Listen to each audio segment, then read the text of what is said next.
आज सोमवार 26 फेब्रुवारी. बघता बघता फेब्रुवारी महिना संपत आला आणि आपला 13वा अध्याय अजून होतोय. बराच मोठा पण आहे तो. पण क्षेत्र आणि क्षेत्रज्ञ यांचं ज्ञान आपण करून घेतो आहोत. काल म्हणजे शुक्रवारी 17पर्यंत श्लोक झालेले होते. 18वा श्लोक आज सुरू करणार आहोत. सर्वांना दासनवमीच्या उत्सवाच्या शुभेच्छा, आजच्या सोमवारच्या शुभेच्छा. आणि आता आपण प्रारंभ करूया. वसुदेव सुतं देवं कंसचाणूरमर्दनं देवकी परमानंदं कृष्णं वंदे जगद्गुरुं. गुरुर्ब्रह्मा गुरुर्विष्णू गुरुर्देवो महेश्वरः गुरुः साक्षात् परब्रह्म तस्मै श्री गुरवे नमः.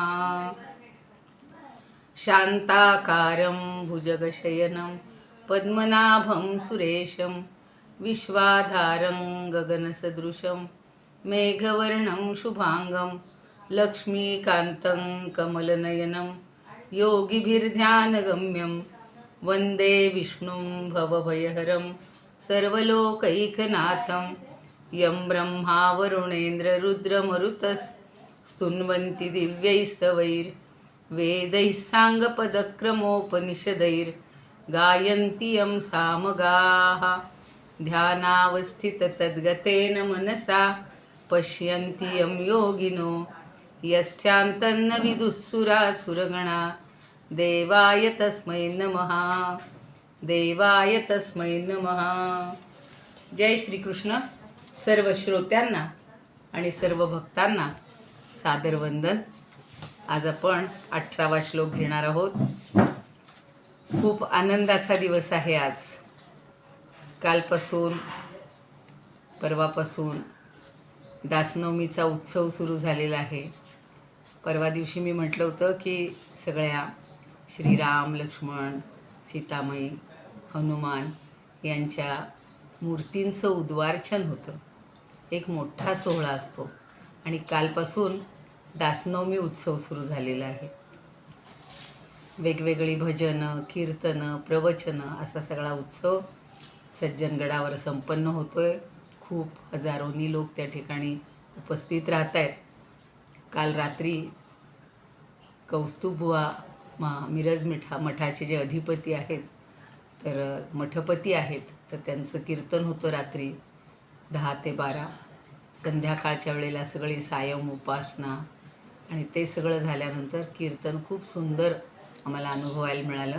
ऑनलाईन जी सज्जनगड संस्थान म्हणून जी लिंक आहे त्याच्यावर आपण सगळेजण ते पाहू शकतो किंवा ऐकू शकतो सगळं. आणि घरात बसूनही सगळा आनंद घेता येईल. आता 18वा जो श्लोक आहे तो प्रारंभ करतोय. इति क्षेत्रं तथा ज्ञानं ज्ञेयं चोक्तं समासतः मद्भक्त एतद्विज्ञाय मद्भावायोपपद्यते. आता संधी बघूया. संधी यात फारसे नाही आहेत. इति क्षेत्रम. इति म्हणजे असे, क्षेत्र म्हणजे क्षेत्र अर्थात आपला देह. तथा ज्ञानम त्याचप्रमाणे सगळं ज्ञान, क्षेत्रज्ञाचं ज्ञान. कशाचं? ज्ञेयम. ज्ञेयम म्हणजे जे जाणून घ्यायचे.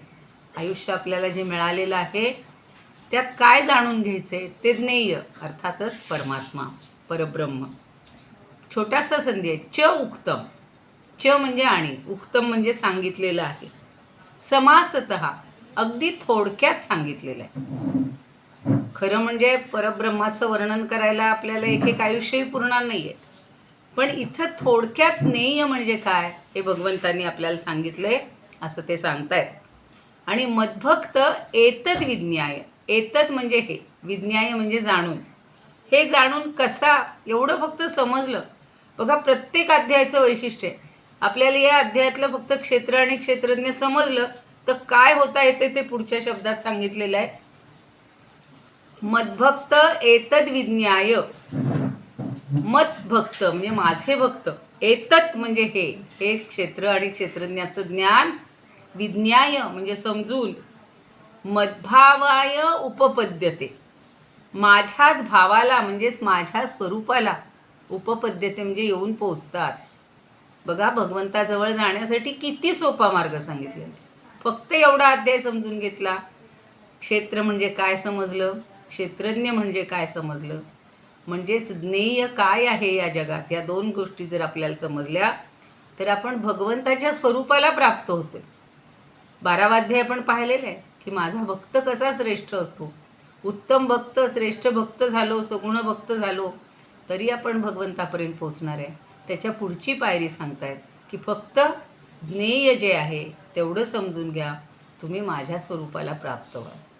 दोघांमध्ये भेद राहणारच नाही आहे.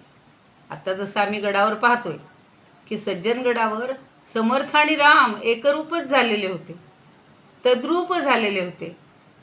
त्यामुळं आपल्याला दोघांचं ज्ञान झालं की आपण परमात्म्यापर्यंत पोहोचणार आहोत.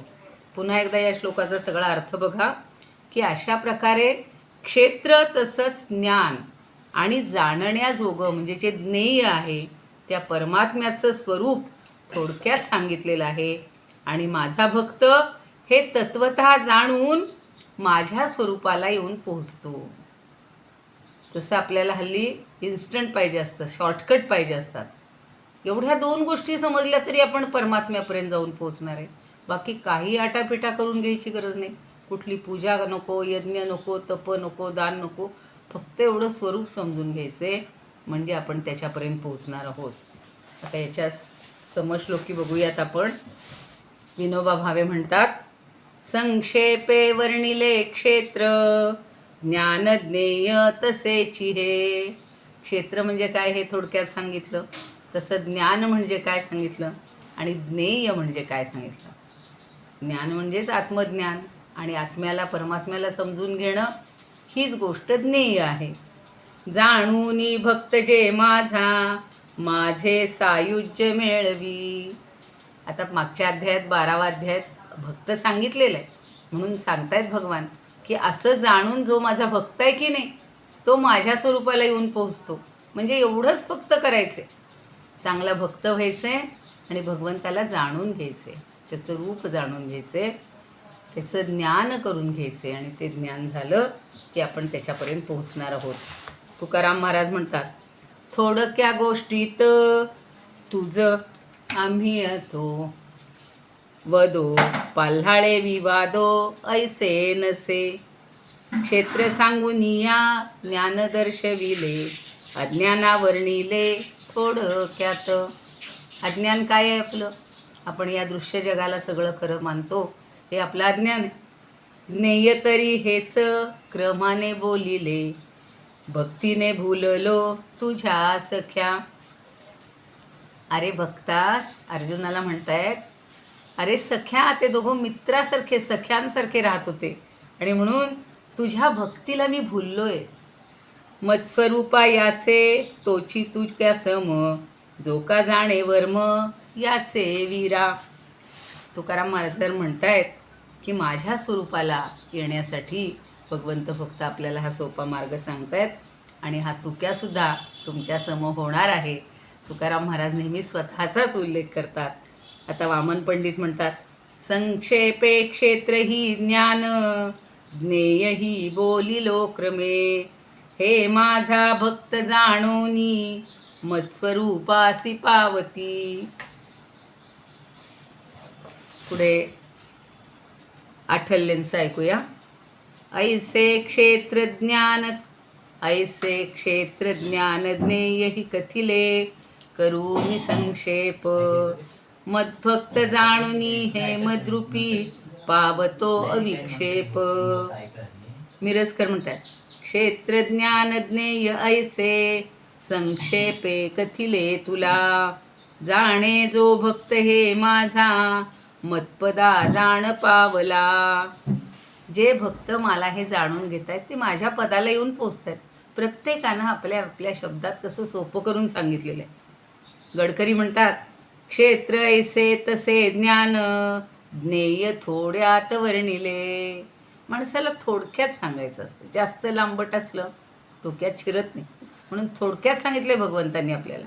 हे माझा भक्त जाणूनी माझे रूपास पावतो. हे स्वरूप समजलं की तो माझ्या स्वरूपाला पोचतो. भारती म्हणतात, क्षेत्रज्ञ ब्रह्म ऐसे पार्था तू जाण क्षेत्र क्षेत्रज्ञ. क्षेत्रज्ञ ब्रह्म ऐसे, क्षेत्रज्ञ म्हणजेच ब्रह्म आहे. क्षेत्रज्ञ ब्रह्म ऐसे पार्था तू जाण क्षेत्र क्षेत्रज्ञ. ज्ञानेच भेद जाणून मद्भक्तच पावतो मला सुज्ञ.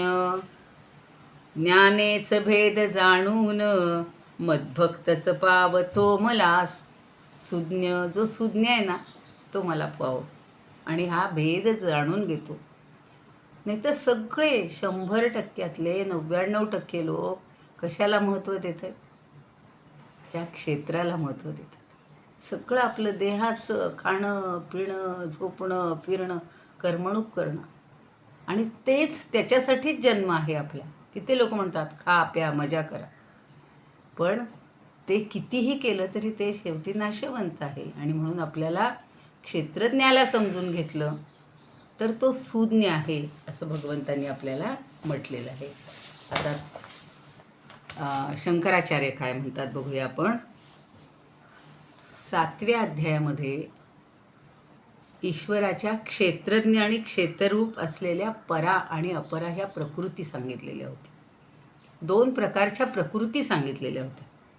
आणि म्हणून तिथं असं म्हणलेलं होतं, एतद्योनीनि भूतानी मद्भावायोपपद्यते. तर त्याच्याचप्रमाणे असंही सांगितलेलं होतं की या 2 प्रकृती सर्व प्राणीमात्रांच्या उत्पत्तीला कारणीभूत आहेत. भगवंतांनी सगळं त्यांच्यावर सोपवलेलं आहे. स्वतः भगवंत निर्गुण निराकार, काहीच नाही त्याच्याकडे, स्वतःकडे काहीच नाही आहे. मग एवढा सगळा पसारा निर्माण झाला सृष्टीचा, तरी तो कधी म्हणला आहे का हो एवढी सृष्टी करून करून मी थकून गेलो? कधीच नाही. पण एवढंसं काम केलं की थकून गेलो म्हणून. पण क्षेत्र आणि क्षेत्ररूप या दोन्ही प्रकृती सर्व प्राणीमात्रांच्या उत्पत्तीला कारणीभूत आहे. पराप्रकृती आणि अपराप्रकृती ही सगळी सृष्टी निर्मिती करण्याचं, त्रिगुण पंचमहाभूत सगळ्या 8 प्रकृती ह्या सगळं हे निर्माण करण्याचं काम करत आहेत. आता पुढच्या याच्यातही पुढच्या श्लोकामध्ये पुन्हा प्रकृती आणि पुरुषाचं थोडक्यात वर्णन करणार आहेत. मी आत्ता सांगत होते, थोडंसं 5 मिनिट सांगते की मिरज मठाचे जे मठपती आपले अत्यंत पूजनीय असे कौस्तुभ महाराज या ठिकाणी आलेले होते. त्यांचा शिष्यवर्ग, त्यांचेच वादक सहकारी आणि सगळे त्यांच्याबरोबरचे आलेले होते. मुख्य म्हणजे वेण्णा स्वामींच्या पादुका आणि समर्थांच्या पादुका या घरामध्ये आल्या. त्यांनी स्पर्श केला. या घराचं पावन तीर्थ झालेलं आहे. आणि त्यामुळे इतका आनंद झाला आम्हाला की परमेश्वरानं काहीतरी आपल्यासाठी ही योजना केलेली असते. आम्ही फक्त काल रात्री त्यांचं कीर्तन ऐकायला गेलो आणि सगळेजण आले. त्यांचा प्रसाद आम्हाला मिळालेला आहे. तर आपल्याला सगळ्यांना पोहोचवण्याचं काम मी करते आहे. नाहीतर आपल्या हातात काहीच नसतं. आपण ठरवून कुठलीही गोष्ट घडत नाही. सहजी घडे ते सायासी न घडे. तर हे ज्ञेय तो परमात्मा सगळं आपल्याकडून करून घेत असतो. आपल्याला प्रेरणा देत असतो. आतून आपल्याला अशी मनातून काहीतरी बुद्धी होते, काहीतरी इच्छा होते, आणि त्याप्रमाणे हे सगळं घडवून आणण्याचं काम हे तो परमात्मा करत असतो. असं ठरवलं असतं की आमच्या घरी पादुका याव्याच, अमकं व्हावं. ते तुम्हाला इतकं सहज शक्य नाही. पण सगळा गडावरचा उत्सव हा जो आहे तो तुम्हीसुद्धा सगळ्यांनी पहा. दिवसभर आपल्याला खूप एक आनंद मिळतो आणि चांगल्या वातावरणात, म्हणजे हे प्रकृती पुरुष हे सगळं आपल्याला त्या सान्निध्यात राहिलं, संतांच्या सान्निध्यात राहिलं की आपल्याला सगळं मिळून जातं. आता पुढचा जो श्लोक आहे 19वा तो आपण बघूया. प्रकृतीं पुरुषंचैव विध्यनादि उभावपि विकारांश गुणांश्चैव विद्धि प्रकृती संभवान. मग अशी जे म्हटले ना की 7व्या अध्यायात सांगितलेलं आहे, त्याच काय असतं? माणूस आहे, अहो 7व्या अध्यायातलं 13व्यापर्यंत कुठलं लक्षात ठेवायला? कालचं आपल्याला आज लक्षात राहत नाही किती श्लोक झालेत. म्हणून पुन्हा भगवंत त्याची थोडीशी आठवण करून देतात की प्रकृतीम पुरुषंच एव. या दोन गोष्टी कोणत्या आहेत? तर प्रकृती आणि पुरुष. च एव, च म्हणजे आणि, एव म्हणजे जोर देण्यासाठी, आणि पुरुषच. ते कसे आहेत? विद्धी अनादी उभौ अपी. संधी आहेत बघा तिथे. उभावपी म्हणजे उभौ अपी, आणि विध्यनादी म्हणजे विद्धी अनादी. हे दोन्ही अनादी आहेत. त्यांना सुद्धा जन्मतारीख तारीख काही लक्षात ठेवायचं नाही आहे त्यांचं. ते सुद्धा अनादी आहेत. उभौ दोघे सुद्धा. आणि सगळे जे विकारांश म्हणजे विकारांच गुणांच एव, सगळे जे गुण आहेत, सगळे जे विकार आहेत ते कसे आहेत? विद्धी म्हणजे समजून घे, प्रकृती संभवान. हे सगळे जे गुण आहेत, हे जे सगळे विकार आहेत, हे या प्रकृतीपासून बनत असतात. ही प्रकृती सगळं निर्माण करते. आणि प्रकृतीपासून हा सगळा सृष्टीचा पसारा, माया मोह सगळं हे निर्माण झालेलं आहे. सगळे त्रिगुण निर्माण झाले, पंचमहाभूत निर्माण झाली, सगळी सृष्टी, नवविधा सृष्टी जी आहे ती सगळी निर्माण झालेली आहे. फक्त तू लक्षात घे की तो भगवंत परमात्मा हा अलिप्त आहे. या दोघांवर त्यांनी सगळं सोपवून दिलेलं आहे. आपण घरामध्ये पण बघतो, घरातली मोठी व्यक्ती असती ती फक्त अलिप्त राहते, पण बाकी सगळ्यांना कामाला लावून देते. हे तुम्ही करा, हे तुम्ही करा, हे तुम्ही करा. तसं ते परमात्म्याने केलेलं आहे की या दोघांवर हे सोपवलेलं आहे. आणि ही प्रकृती आणि पुरुष ही सुद्धा तत्व दोन्ही अनादीच आहेत. दोन्हीही अनादी आहेत. सगळे विकार फक्त ती कशी आहेत? विकार वगैरे निर्माण करतायत. सगळे गुण, सगळ्या गुणांची विभागणी केलेली. त्यामुळे आपण सत्वरजतमाची खूप पाहिलेली, आता त्याची सगळी लक्षणं पाहिली. 17वा अध्याय तर पूर्ण त्याच्यावरच आता येणार आहे, तो तुम्ही पुन्हा पाहाल. तर आता पुन्हा एकदा अर्थ बघा या सगळ्याचा. याच्यात फार संधी नाही आहेत. फक्त विध्यनादीमध्ये विद्धी अनादी, विद्धीमधला ई आणि अनादीमधला अ मिळून तिथे य झालेलं आहे. विध्यनादी ते लक्षात येत नाही, नादीला अर्थ नाही. विद्धी अनादी आणि च एव, एवढे दोनच संधी आहेत, तेवढे समजून घ्यायचे की प्रकृती आणि पुरुष ही दोन्ही तत्व अनादी आहेत. हे तू समजून घे. अर्जुनाला सुद्धा ते युद्धाच्या सगळ्या धुमश्चक्रीत सुरुवात व्हायची होती, पण मनामध्ये मोह निर्माण झाला आणि म्हणून त्याला तिथे एवढं सगळं सांगायची वेळ आलेली. ही काही वेळ होती का? ते काही ठिकाण होतं का? पण त्याला सुद्धा जो मोहाने सगळं ग्रासलेलं आहे, हे माझे आहेत, हे माझे मित्र, हे माझे गुरु, आणि त्याच्यासाठी ते सांगतायत भगवंत की तू लक्षात घे, या मोहात तू पडू नकोस. सगळं करून घेणारे ते प्रकृती पुरुष आहेत. आणि रागद्वेषादी विकार, सगळे विकार बघा, क्षणाक्षणाला आपलं मन या विकारांनी भरलं जातं. कधी एखाद्याबद्दल आसक्ती वाटते, प्रेम वाटतं. रागचा अर्थ संस्कृतमधला खूप सुंदर आहे, तो सगळ्यांनी लक्षात ठेवायचा. राग म्हणजे आसक्ती. आणि द्वेष, एखाद्याबद्दल इतकी आसक्ती असते की त्यांनी किती चुका केल्या तरी ती गोष्ट आपल्याला हवी असते. आणि त्याच्या विरुद्ध दुसरा कितीही चांगला वागत असला पण आपल्याला त्याच्याबद्दल द्वेष असेल तर हे राग, लोभ, मोह, मद, मत्सर, सगळे हे षड्रिपू आहेत ना, हे सगळे विकार आहेत ना, ते सगळे त्रिगुणात्मक आहेत. आणि हे सगळे त्रिगुणात्मक पदार्थ या प्रकृतीपासून उत्पन्न झालेले आहेत. एवढं तू समज, असं भगवंत आपल्याला सांगतायत. आता त्यांचे समश्लोकी बघूया. प्रकृती पुरुषांची ही जोडी जाण अनादी तू, प्रकृतीपासूनी होती विकार गुण सर्वही. आणि ती प्रकृती सगळ्यात महत्त्वाची आहे, तिची भूमिका महत्त्वाची आहे. ती हे सगळं निर्माण करते आहे, सगळे विकार निर्माण करते, सगळे गुण आपल्या ठिकाणी निर्माण करते. आणि त्यामुळं आपला जे काही बदल होतात, स्वभावात जे बदल दिसतात, 5 बोटं सारखी नसतात, तशा 5 व्यक्तीसारख्या नसतात. प्रत्येकाच्या ठिकाणी सत्व, रज आणि तम याचा जसा क्रम असेल, जसं प्रमाण असेल, त्यानुसार त्याची प्रकृती बनत असते. संत तुकाराम महाराज म्हणतात, प्रकृती आणिक पुरुष पै द्वय, ज्याभेदी अद्वय विकारले. आणि या दोघांमुळे ते अद्वय जे आहे, ज्याच्या ठिकाणी भेद नाही आहे, जे निर्गुण आहे, निराकार आहे, त्यालासुद्धा विकार निर्माण होतात. म्हणजे आपण आपल्या अंतरंगात जो आत्मा आहे ना, त्याला या सगळ्या त्रिगुणांमुळं त्यालाही भोगावं लागतं आहे सगळं. अनादीचं पार्था याची क्रीडा दिसे, जेथुनी उमसे भूत लोकू. आता रजसत्व तमादी त्रिगुण, विकार उत्पन्न झाला जिका. तुका जिणे झाले प्रकृतीपासूनी, प्रकृती असोनी अक्षयी नसे.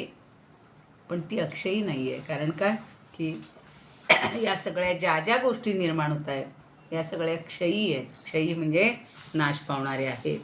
गोखले म्हणतात, प्रकृती पुरुष दोघेही, अनादि जाण दोन्हीही. विकार गुणते होती, जाण प्रकृतीपासूनी. तर सेनापती बापट म्हणतात, प्रकृती आणि पुरुष जाण दोन्ही अनादिही. विकार आणि गुणही जाण प्रकृती संभव. तर नंदापुरे म्हणतात, आदिरहित तू जाण, सर्वदा प्रकृती पुरुष या उभयांना.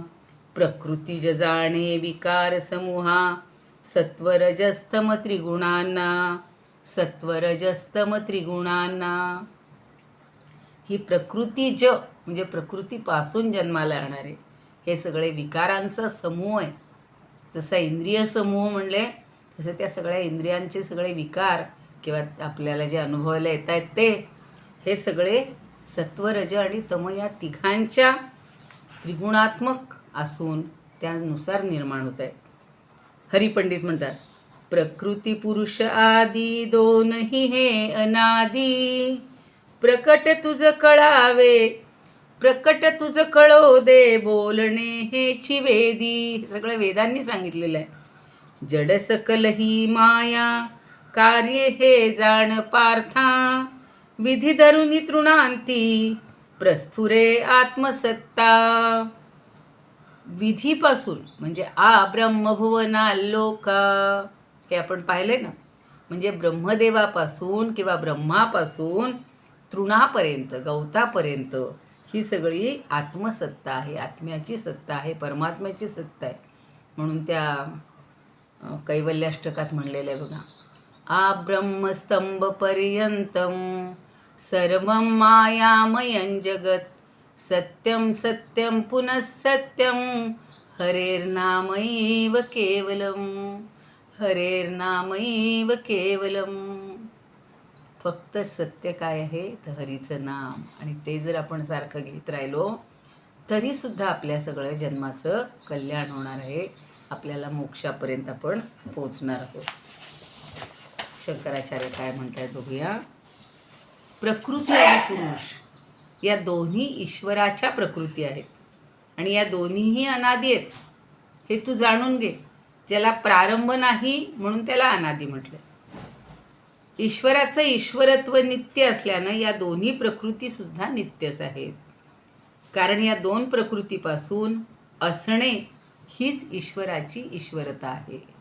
म्हणजे ईश्वराचं अस्तित्व हे यांच्यामुळे समजते आपल्याला. आणि ज्या दोन प्रकृतीमुळे ईश्वर जगाची उत्पत्ती, स्थिती आणि लय यांचं कारण होतं, त्या या दोन प्रकृती अनादिसिद्ध असून संसाराला कारणीभूत आहे. सगळा संसार जो निर्माण झालेला आहे ते या दोघींमुळं झालेलं आहे. आता आपल्याला सगळं संपूर्ण भगवद्गीता ही सांख्य तत्त्वज्ञान सांगते आणि त्यांनी हे 25 तत्त्व जी सांगितलेली आहेत त्यातलं प्रकृती आणि पुरुष ही दोन महत्त्वाची तत्त्व आहेत. त्यामुळं सेश्वरवाद सांख्य असं एक म्हटलेलं आहे आणि निरीश्वर सांख्य, ज्यांनी ईश्वर मानलेलाच नाही. ज्यांनी ईश्वर मानलेलं आहे ते सांगतात की या ईश्वरानं या प्रकृती आणि पुरुष यांच्यातर्फे यांच्या बाजूनी किंवा यांच्या वतीनं सगळे हे सृष्टी निर्माण केलेली आहे. आपल्याला एक एक पायरीवर चढत टप्पा गाठत आपल्याला पुढचं ज्ञान हे घ्यायचं आहे.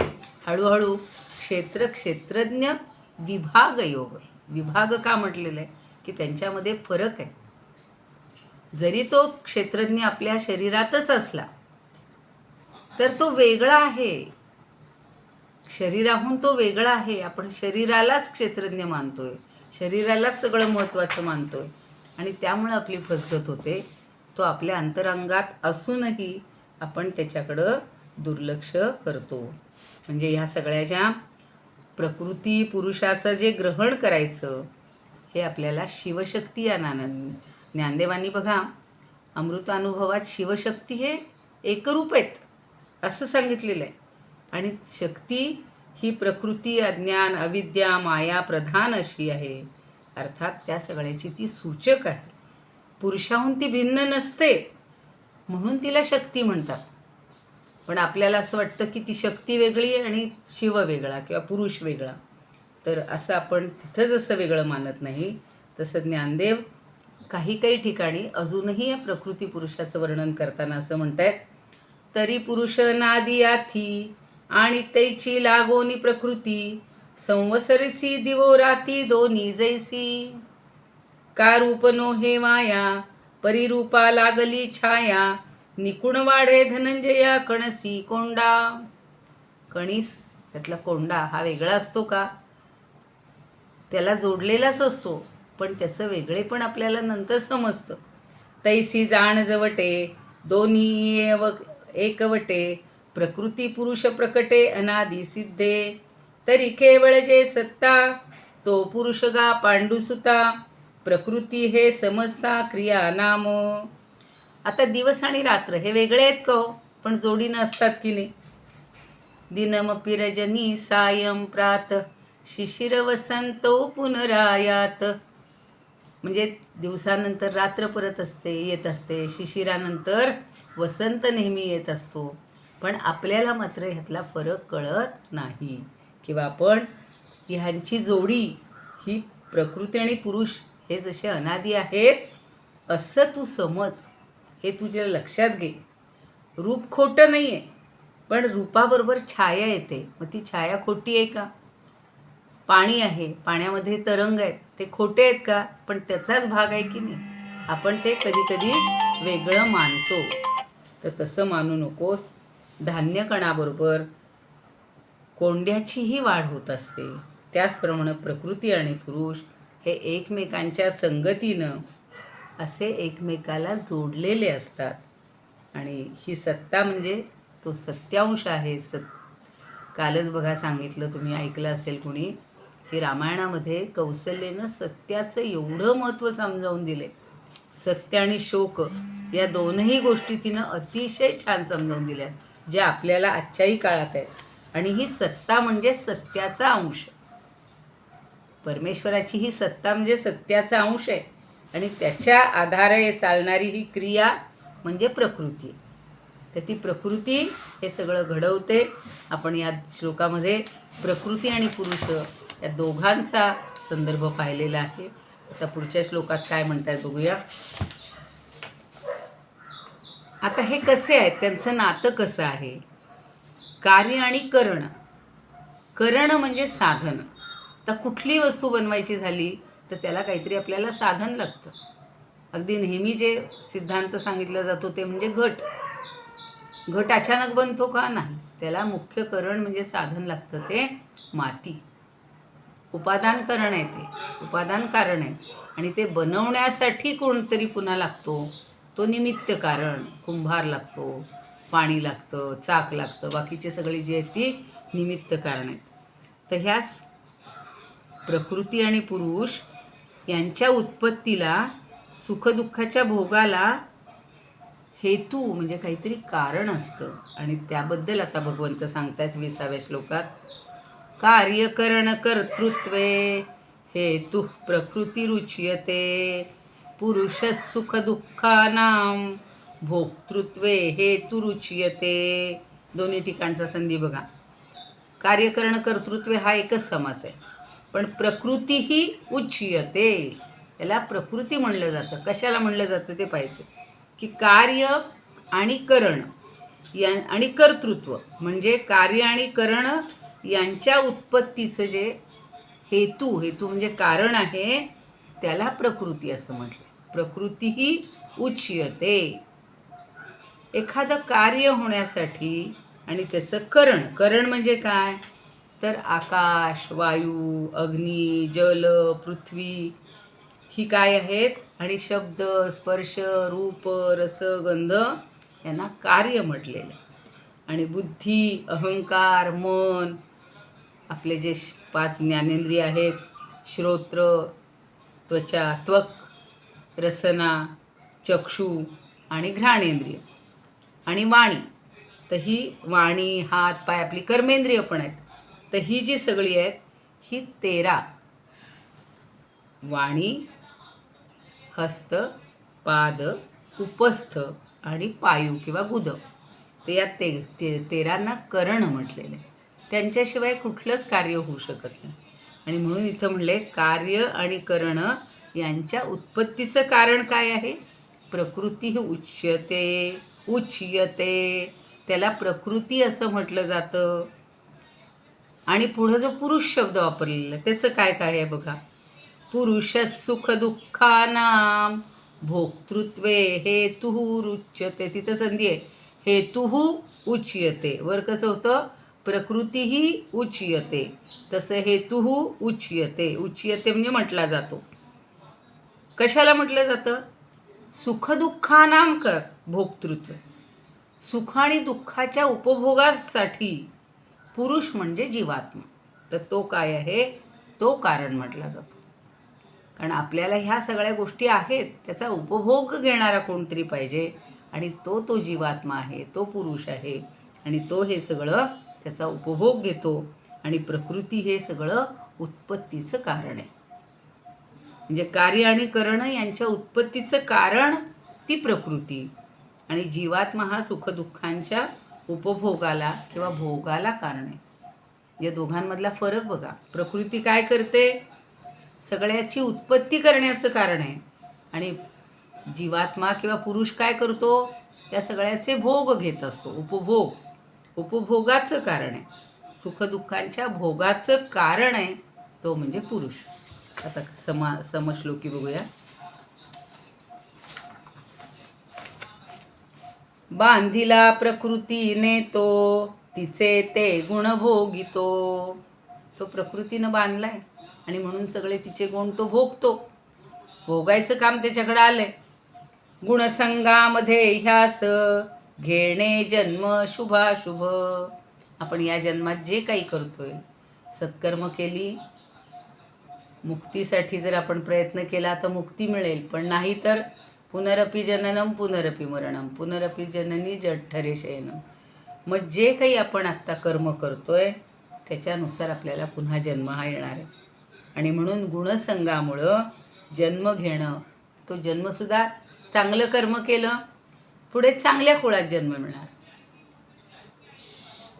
कुले भवती, चांगल्या कुळामध्ये त्याला जन्म मिळतो. आणि अशुभ कर्म केलं तर अशुभ ठिकाणी, दुष्टांच्या ठिकाणी, वाईटांच्या ठिकाणी असा जन्म मिळतो. तुकाराम काय म्हणतात बघा. पुन्हा एकदा विनोबांचं सांगते वचन. बांधिला प्रकृतीने तो तिचे ते गुण भोगितो. तो प्रकृतीनं बांधला गेलाय, त्यामुळे तिचे गुण त्याला भोगावेच लागतात. गुणसंगामुळे ह्यास घेणे जन्म शुभाशुभ. आपल्याजवळ जर सत्वगुणाचा चांगला विकास झालेला असेल तर नक्कीच आपल्याला शुभ जन्म मिळणार. आणि जर अशुभाचा संग झालेला असेल तर मग अशुभ योनीमध्ये, वाईट याच्यामध्ये जन्म मिळणार. भोगी प्रकृतीचे गुणांसी पुरुष. भोगी प्रकृतीचे गुणांसी पुरुष.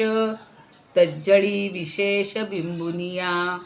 तज्जळी विशेष बिंबुनिया. नानाविध योनी निमित्त या पार्था. नानाविध योनी निमित्त या पार्था. पुरुषास आस्था भोगी वासू. पुरुषास आस्था भोगी वासू. तुका म्हणे भूती सेविली उत्तमे. संगीत या भ्रमे जाणता. संगीत या भ्रमे जाणता. आता एखादंच म्हणून होईल. नारायणांश पुरुष. नातू म्हणतात. नारायणांश पुरुष प्रकृतीस्थ देही. भोगी तसे प्रकृतिजन्य गुणांस पाही. संसारी कारण असे गुणसंग यासी. योनीत वाईट बऱ्या जनी व्हावयासी. जनी म्हणजे जन्म. योनीत वाईट बऱ्या जनी व्हावयासी. पुढचा जन्म जर चांगल्या ठिकाणी यायचा असेल तर आपलं कर्म हे आपल्याला उपयोगी पडणार आहे. आपण इथंच थांबूया. उद्याच्याला याच्यावरचं विवरण अधिक पाहूया. योगेशं सच्चिदानंदं वासुदेवं व्रजप्रियं धर्मसंस्थापकं वीरं कृष्णं वन्दे जगद्गुरुं. कृष्णाय वासुदेवाय हरये परमात्मने प्रणतः क्लेशनाशाय गोविंदाय नमो नमः. ॐ पूर्णमदः पूर्णमिदं पूर्णात् पूर्णमुदच्यते पूर्णस्य पूर्णमादाय पूर्णमेवावशिष्यते. ॐ शान्ति शान्ति शान्तिः.